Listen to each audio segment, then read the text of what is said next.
People think they know what they want, but they generally don't. Sometimes, if they're lucky, they'll get it anyways. Me, I was always lucky. My whole life. I wouldn't be here otherwise. Scrapes I've been in.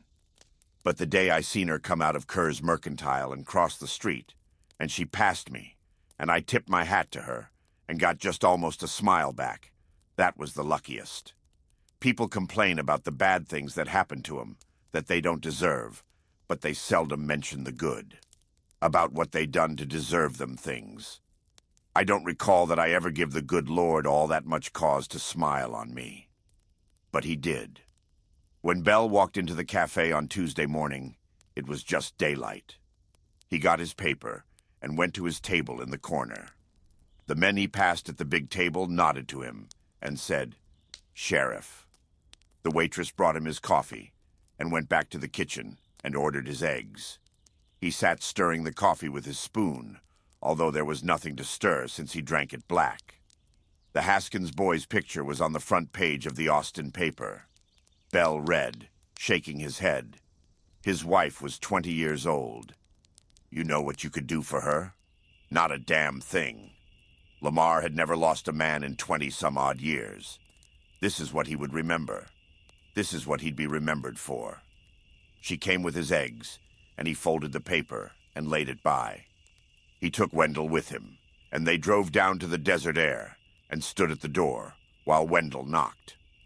"Look at the lock," Bell said. Wendell drew his pistol and opened the door. "Sheriff's Department," he called. "There ain't nobody here. No reason not to be careful." That's right. No reason in the world. They walked in and stood. Wendell would have holstered his pistol, but Bell stopped him.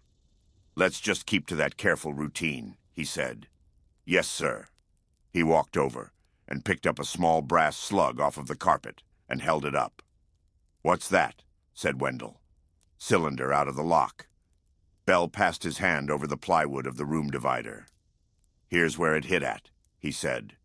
He balanced the piece of brass in his palm and looked toward the door. "You could weigh this thing and measure the distance and the drop and calculate the speed. I expect you could. Pretty good speed." "Yes, sir. Pretty good speed." They walked through the rooms. "What do you think, Sheriff?" "I believe they've done lit a shuck." "I do, too. Kindly in a hurry about it, too." "Yep." He walked into the kitchen and opened the refrigerator and looked in and shut it again. He looked in the freezer. "So when was he here, Sheriff?" "Hard to say. We might have just missed him."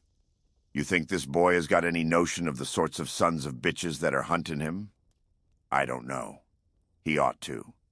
He's seen the same things I seen, and it made an impression on me. They're in a world of trouble, ain't they?" "Yes, they are." Bell walked back into the living room. He sat on the sofa. Wendell stood in the doorway. He was still holding the revolver in his hand. "What are you thinking?" he said. Bell shook his head. He didn't look up. By Wednesday, half of the state of Texas was on its way to Sanderson. Bell sat at his table in the cafe and read the news. He lowered the paper and looked up. A man about 30 years old that he'd never seen before was standing there. He introduced himself as a reporter for the San Antonio Light. "What's all this about, Sheriff?" he said. "It appears to be a hunting accident." "Hunting accident?" "Yes, sir." "How could it be a hunting accident?" "You're pulling my leg. Let me ask you something." "All right. Last year, 19 felony charges were filed in the Terrell County Court. How many of those would you say were not drug-related?" "I don't know." 2.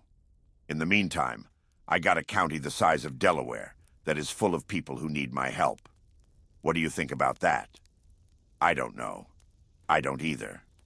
Now I just need to eat my breakfast here." I got kindly a full day ahead.